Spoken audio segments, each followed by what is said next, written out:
he tells me what needs to be repaired and approximately how much it would be to repair it. And, you know, he does a radon check, and he does brings in an expert wood infestation guy to check things out. And see, you and I don't have the skill to do all that kind of stuff, so, but those are the things we have to do. Check the property and check the title. And we check the title through what is called a title search. Now, what does a title search involve? A title search involves, this is one of the two responsibilities of all buyers, a title search involves going back through the list of previous owners and looking at their transfers of title to see if there are any problems called clouds. Clouds are defects or imperfections to the title that would render the title less than good. Also, no, we have a name for this list of previous owners of the property. It's called the chain of title. We're going back through the link-by-link list of previous owners, looking at their transfers to see if there's any clouds, these defects or imperfections. Help me out and tell me, where would we get this list of previous owners? County courthouse and other government offices. And when we go back through the list of previous owners, okay, and the transfers of title, how far back do we go?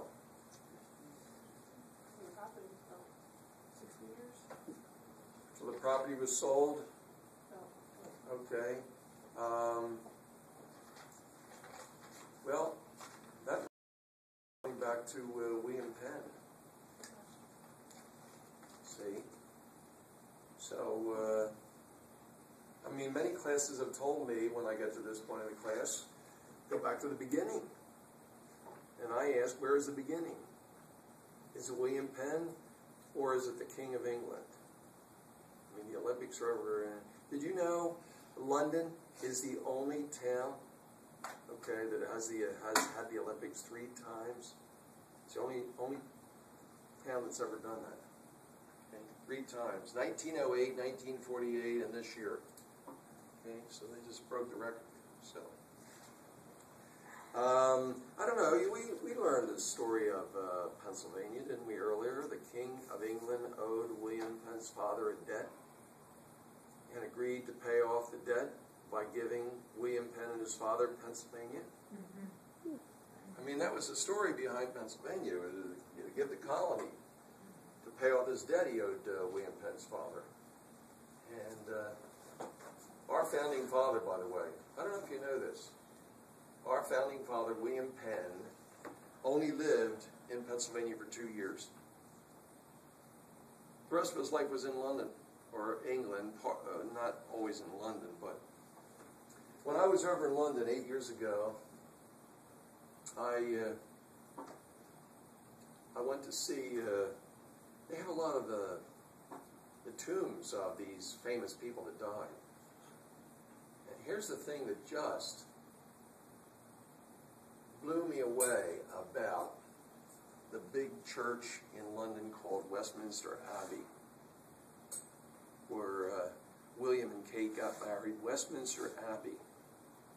You walk in that church, okay, and, okay, all the famous dignitaries, Charles Darwin, Winston Churchill, they're buried in the floor of the church.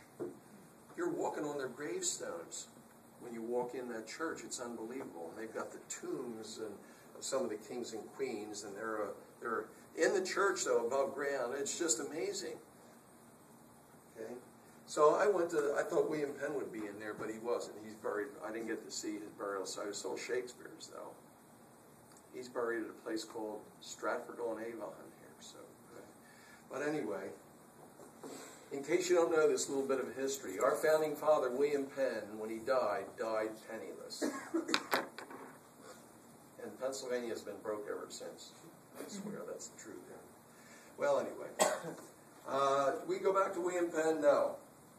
I heard somebody say maybe 40, 60, 80 years at the most. And why do we only go back that far? Because everybody prior to that is